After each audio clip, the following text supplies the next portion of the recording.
Selamat pagi. Sekali lagi kita berjumpa di hari yang kedua channel Saluran Bangkit SCSC. Mari kita nyanyikan lagu Ku Percaya Janjimu.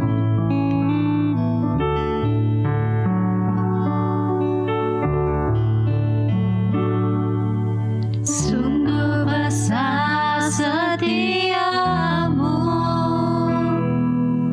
Kau nyatakan bagiku. Kau Bapa yang selalu mengerti isi hatiku. Kemuliaan-Mu Kau janjikan, aku tetap percaya. Ku percaya janji-Mu ajaib, terukir dalam kehidupanku. Ku berserah di dalam kekuatanku. Ku percaya.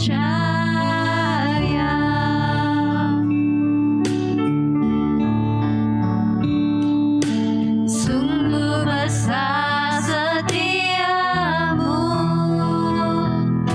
Kau nyatakan bagiku. Kau Bapa yang selalu mengerti isi hatiku. Kemuliaan-Mu Kau janjikan, aku tetap percaya. Ku percaya janji-Mu ajaib, terukir dalam kehidupanku. Ku berserah di dalam kekuatanku. Ku percaya.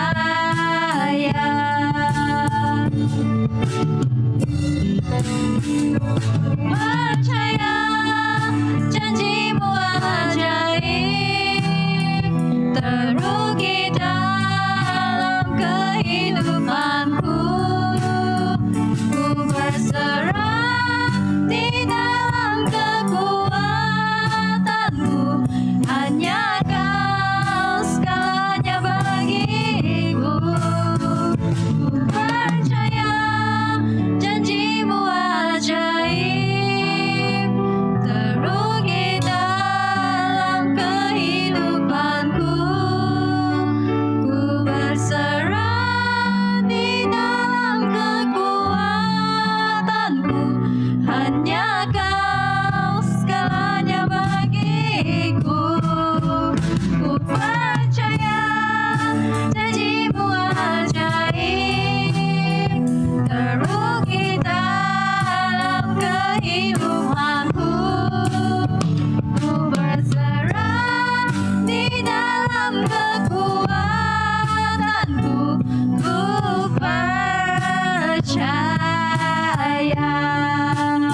Ku berserah di dalam kekuatanku. Ku percaya. Ku percaya. Ku percaya.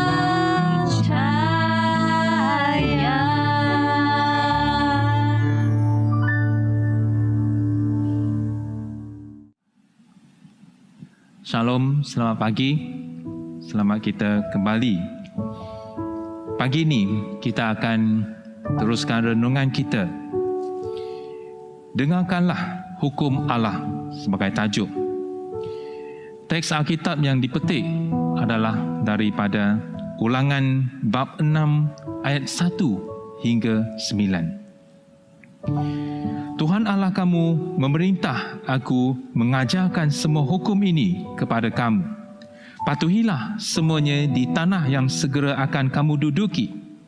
Seumur hidup, kamu dan keturunan kamu harus menghormati Tuhan Allah kamu dan mematuhi segala hukumnya yang aku berikan kepada kamu, supaya kamu panjang umur di tanah itu. Dengarkanlah dan patuhilah hukum-hukum itu, hai umat Israel.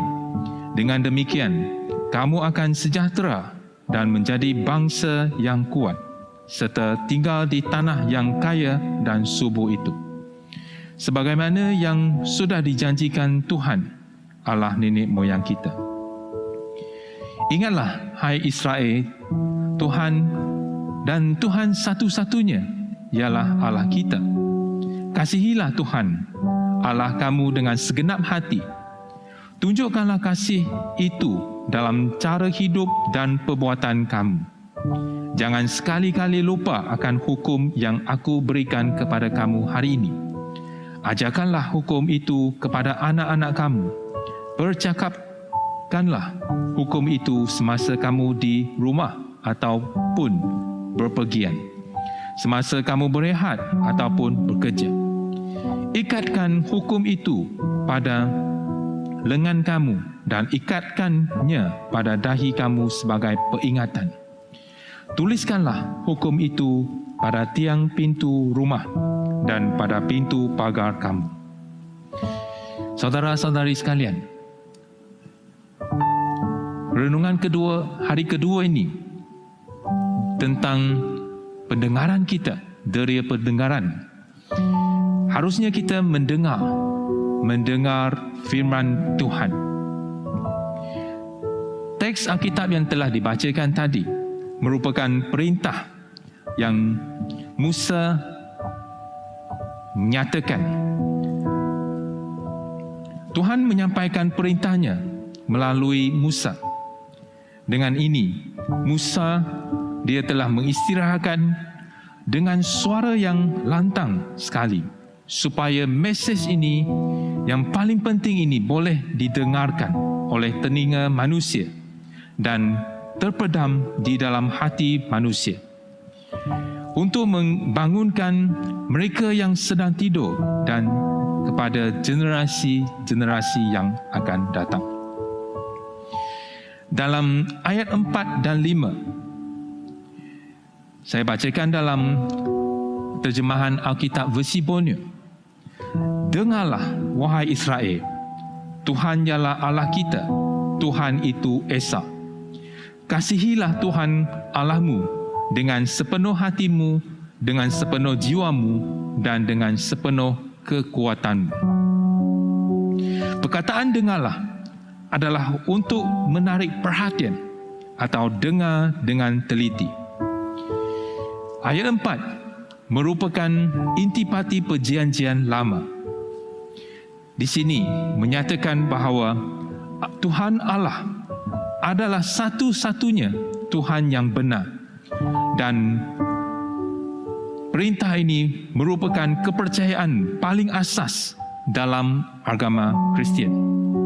Dalam perjanjian lama Ibrani, ayat ini bermula dengan perkataan dengarlah. Dalam bahasa Ibrani ialah Shema, yang bermaksud mendengar. Orang Yahudi menggunakan perintah ini sebagai satu pengakuan mereka yang harus sentiasa dibacakan.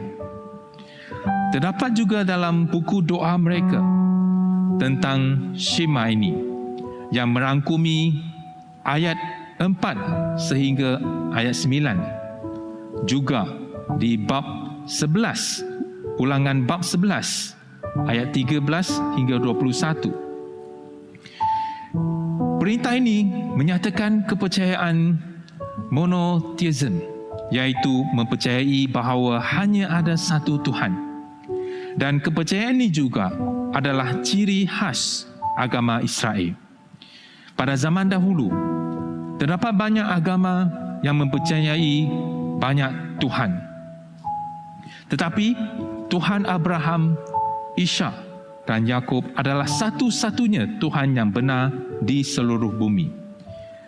Kepercayaan ini sangat penting bagi bangsa Israel kerana mereka akan memasuki negeri yang penuh dengan orang yang menyembah banyak Tuhan.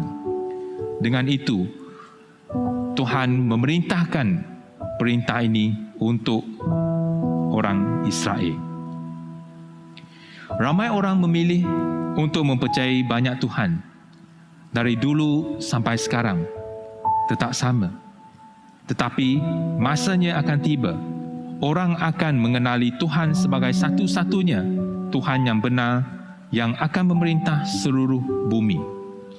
Menurut kitab Zakaria bab 14 ayat 9, sini menyatakan, kemudian Tuhan akan menjadi raja seluruh bumi.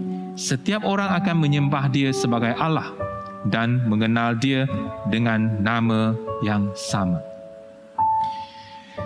Perintah ini tidak hanya meminta orang Israel untuk mendengar, bahkan juga harus mengasihi satu-satunya Allah.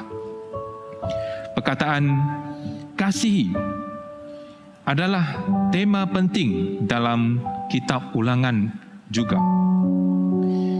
Kitab ini dimulakan dengan menyatakan kasih Tuhan kepada umat Israel dan kemudian memerintah agar umat Tuhan, umat Israel harus mengasihi Tuhan dengan segenap hati mereka, dan pada masa yang sama juga mengasihi orang-orang lain.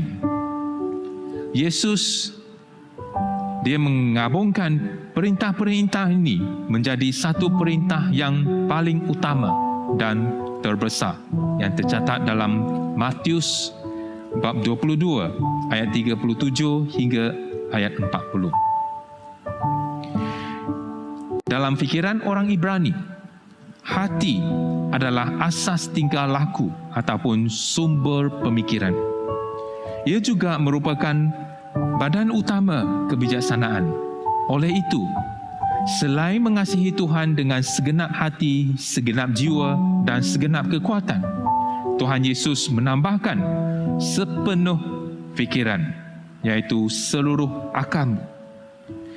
Bagaimana kita menunjukkan kasih kita kepada Tuhan? Bagaimana kita mengasihi Allah dengan segenap hati, segenap jiwa dan segenap kekuatan? Iaitu ayat 5b hingga ayat 9. Ulangan menyatakan, tunjukkanlah kasih itu dalam cara hidup dan perbuatan kamu. Jangan sekali-kali lupa akan hukum yang aku berikan kepada kamu hari ini. Ajarkanlah hukum itu kepada anak-anak kamu. Percakapkanlah hukum itu semasa kamu di rumah ataupun berpergian, semasa kamu berehat ataupun bekerja. Ikatkan hukum itu pada lengan kamu dan ikatkannya pada dahi kamu sebagai peringatan. Tuliskanlah hukum itu pada tiang pintu rumah dan pada pintu pagar kamu. Di sini kita boleh melihat rahsia mengajar anak-anak kita untuk mengikuti Tuhan.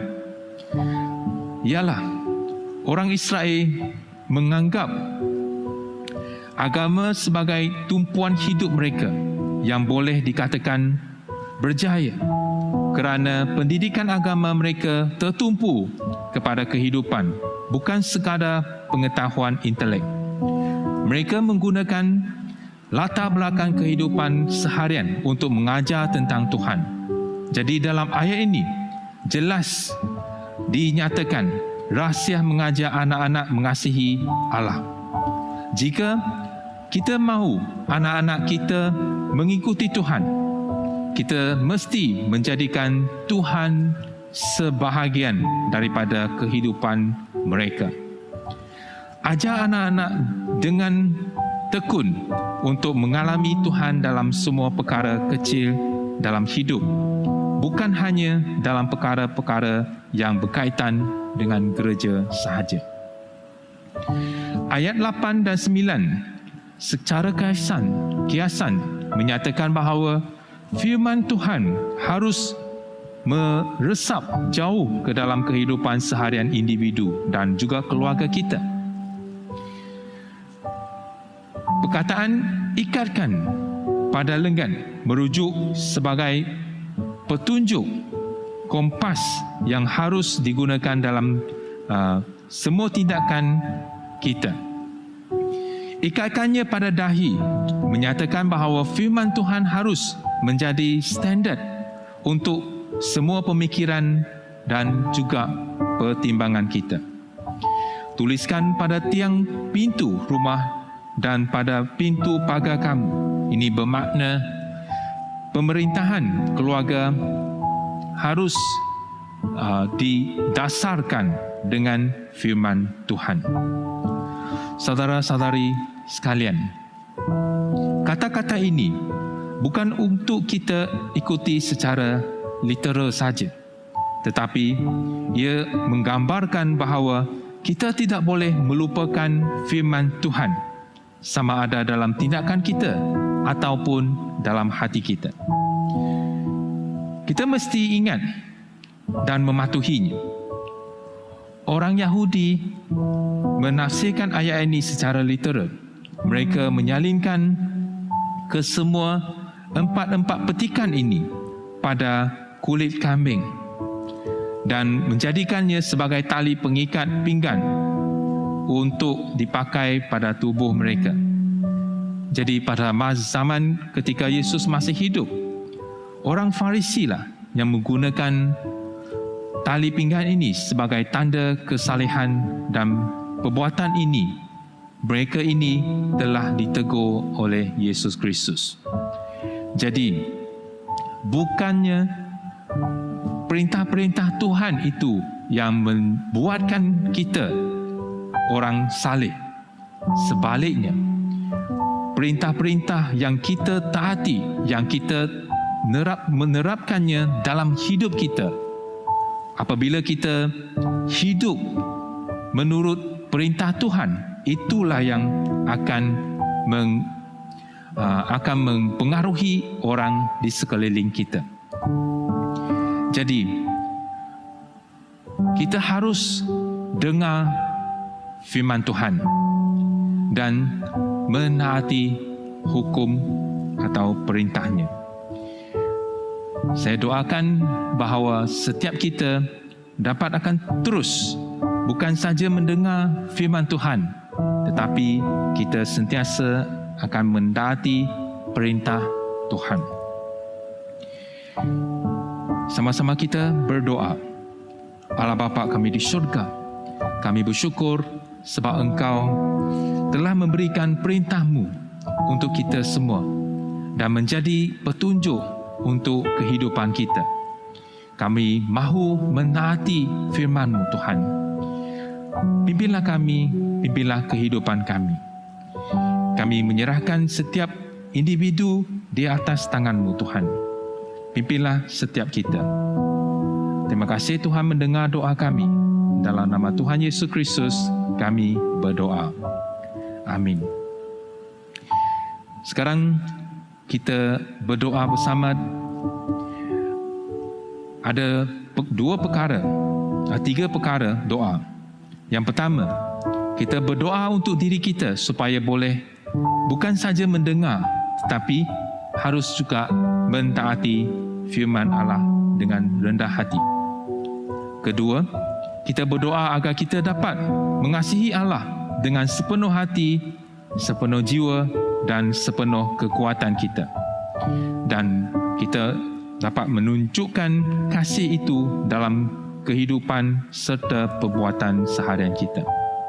Ketiga, kita mohon Tuhan memberi kita kebijaksanaan untuk mengajar dan mendidik anak-anak kita untuk mengasihi Tuhan dengan sepenuh hati mereka. Sama-sama kita doa. Allah Bapa kami di syurga, kami doakan untuk setiap individu kita supaya kita bukan saja mendengar firman-Mu, tetapi kita dapat mentaati firman-Mu, perintah-Mu dengan hati yang rendah. Kami doakan bahawa Engkau akan sentiasa mengiringi kita, membantu kita untuk mendaati firman-Mu. Kami doakan juga bahawa kita dapat mengasihi-Mu dengan sepenuh hati, sepenuh jiwa dan sepenuh kekuatan, dan menerapkan firman-Mu, perintah-Mu dalam kehidupan kita serta perbuatan kita. Tuhan, kami juga mohon bahawa Engkau memberikan kita kebijaksanaan untuk mengajar anak-anak kita supaya mereka juga dapat mengasihi-Mu dengan sepenuh hati mereka. Kami serahkan segala dan semua umat-Mu di atas tangan-Mu. Terima kasih Tuhan mendengar doa kami. Dalam nama Tuhan Yesus Kristus, Juru Selamat, kami berdoa. Amin.